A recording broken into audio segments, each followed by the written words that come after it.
Hi, welcome to Meet the Member, the new series from BookMachine where we get to know our members a little bit better. I'd like to introduce you all to Kiera Jamison. What's your actual job title at Icon Book? Senior Commissioning Editor. Senior Commissioning Editor, brilliant. I look forward to chatting to you in a bit more detail.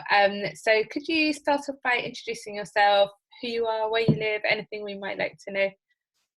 Yeah, so I'm an editor. I've been working at Icon for, I think it's about 6 years now. I live in London normally, but I've been at my partner's mum's house in Surrey since the lockdown began. So I sort of very lucky to be able to escape to the countryside, but also just look after her and keep her company. So she's not alone for months and months on end, which has been nice.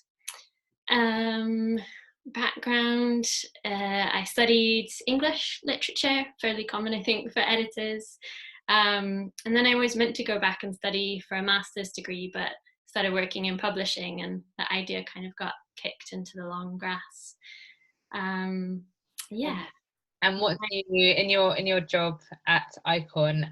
What are your main skills? Sort of what do you focus on specifically in your role?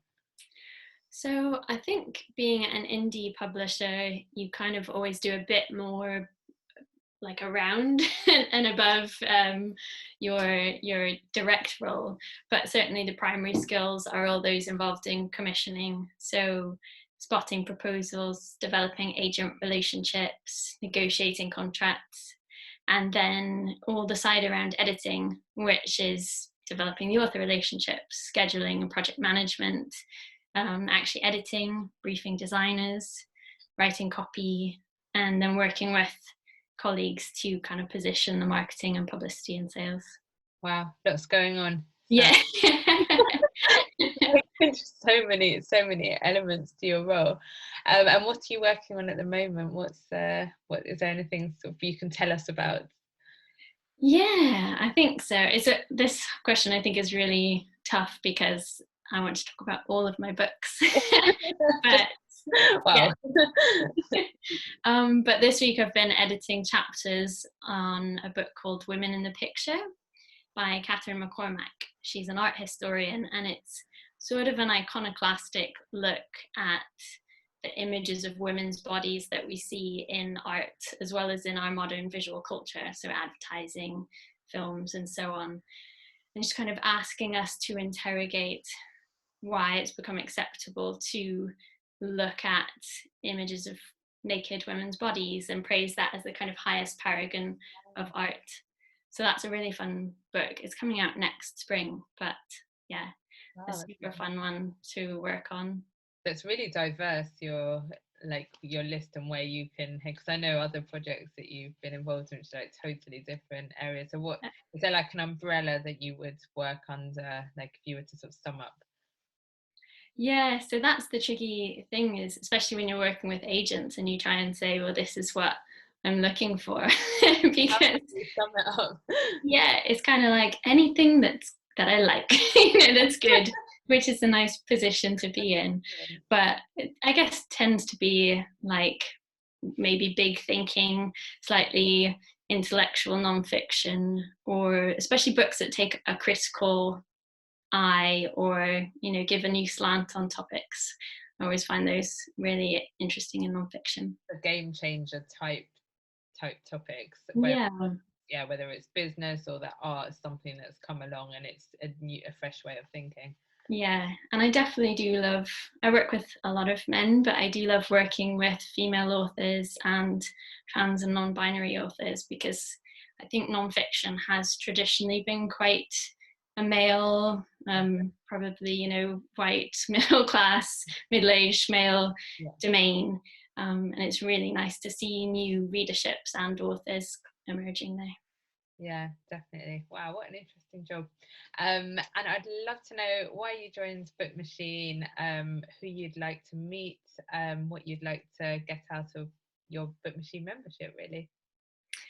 I think it's the idea of a social space for publishers to to meet up, and just the fact that it's always there as well is quite nice.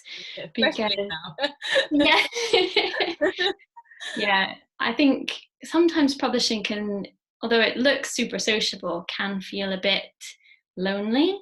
And Yeah. I think editors too, you don't have as much direct engagement with readers or necessarily with other people doing your same job in other companies.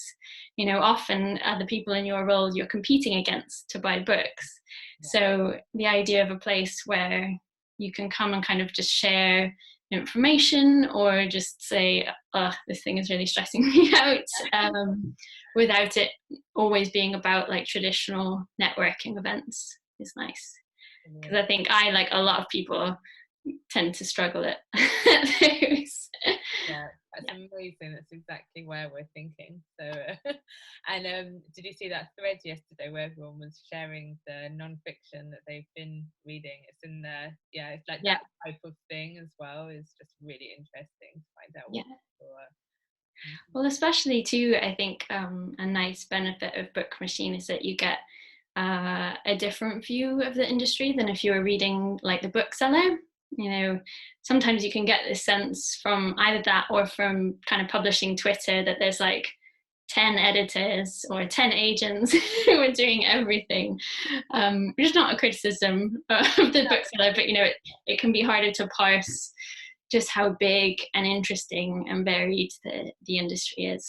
Which, exactly, so very inclusive and sort of tapping into lots of different areas within the industry, rather than to continue focusing on certain things. So amazing, thank you so much. It was really really good chatting to you as always, and I'll see you soon. Yeah, thanks Laura. Bye. Thanks for having me.